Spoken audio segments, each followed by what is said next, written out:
Kilala rin ang Taal sa heritage houses na hanggang ngayon nakatindig pa at naalagaan ng husto.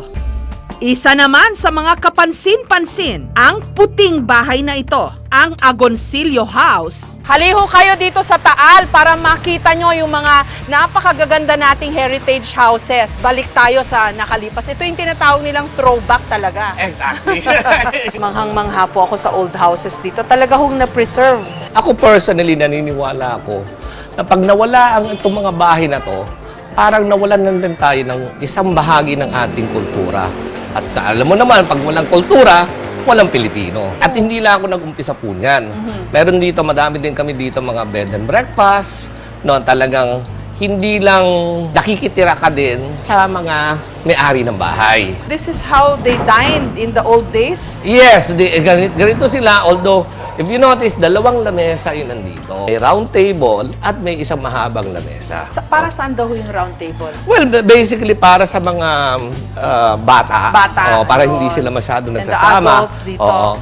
Kasi ito niya, seats 8 lang to. Meron tayong makikita, seats 16 and everything sa mga bahay dito. Narito tayo sa bahay ng mga Agoncillo dito sa Taal.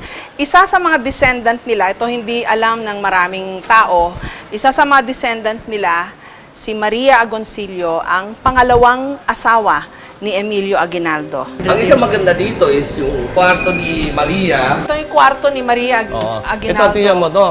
Tingnan mo yung intricate details niya. No? Sa tingin ko, wala ka na makikitang ganito sa Pilipinas. Madami nagtatanong sa amin kung binibenta to. Siyempre, hindi namin binibenta. Tingnan niyo yung suklay ng araw.